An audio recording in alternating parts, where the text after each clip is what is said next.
Thank you very much, Sean. President Elves, ambassadors, distinguished guests. It's a great pleasure to be with you here this evening after what has been a very productive day both here and in Dublin Castle. And I want to thank our hosts, Google, you John, for putting on this evening's event and particularly for choosing a venue which resonates with history, both in relation to freedom and in relation to expression. In this very room, on the 21st of January 1919, the members of Parliament who had just been elected the previous December, at least those of them who were not already arrested or who weren't already on the run, gathered to form the first Irish Parliament, the first Dáil Éireann. And they issued from here a declaration of independence, and they issued a message to the free nations of the world on the same day, a document which stated the belief of the Irish people in freedom and justice as the fundamental principles of international law. It took a little longer for this message to be heard in 1919 than we would have liked, but this belief remains at the heart of our society and at the heart of Ireland's foreign policy.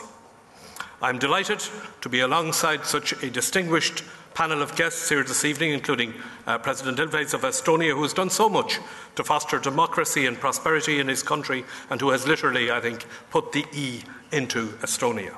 Alec Ross, who has also carved out a fascinating and unique role blending the fields of technology and diplomacy, and I know he will be sharing some of his insights with my own department tomorrow, which we are very greatly looking forward to. And of course, Michael, who has just given us such an inspiring series of tales which illuminate the whole principles of freedom and expression. The fact that Google and a number of other leading internet firms, including Facebook and Twitter, have chosen Dublin as the city in which to base their European headquarters offers us a unique perspective on these issues. And as a government, we recognise that being the internet capital of Europe has significance that extends far beyond commerce. As I said in Dublin Castle this morning, Ireland set out at the start of our term as chairperson in office of the OSCE. We set out an ambitious agenda to put internet freedom at the centre of our agenda. And as we all know, the threat to freedom of expression online is ever present and indeed appears to be growing. Governments, including our own, are not immune from the challenges, and many of us will face difficult balancing acts as policymakers and legislators as we seek to protect fundamental freedoms such as the freedom of expression. I want to commend Google for its contribution to this effort, and in particular the Google Transparency Report, which was presented earlier by Dorothy Chu. As a state, Ireland is demonstrated to be consistently among the most open and tolerant when it comes to freedom of expression on the internet, and I welcome that. I'm confident that the Transparency Report will continue to help inform ongoing discussions about the appropriate scope and authority of content regulation online.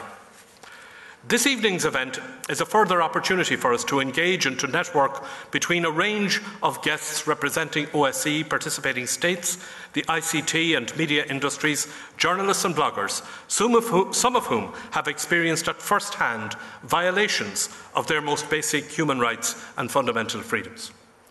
This afternoon I had the honour and privilege of meeting one of the most globally renowned icons for freedom and democracy, Aung San Suu Kyi, who has included Dublin in her first visit to Europe since 1998. It is fitting that she should be here on the day of this important conference, and I hope that many of you will be able to proceed after this event to Grand Canal Square to hear her make a public speech accepting the freedom of the City of Dublin. Despite the rapid pace of technological change and the apparent breakneck speed of developments, it is helpful to remember that the online world is also a reflection of the real world offline. The same fundamental rights should apply, the same legal restrictions and public standards should be enforced. The internet has undoubtedly transformed the nature and ease with which we can communicate, and has also unlocked the door to information and education on an unparalleled scale.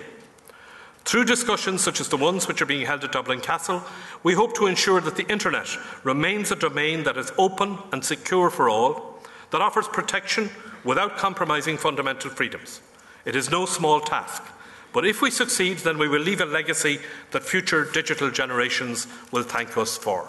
I want to wish you all an enjoyable evening and indeed a successful conclusion to the conference tomorrow. We've made a very good start, and this is a discussion that will go on for quite a long time. Thank you very much indeed.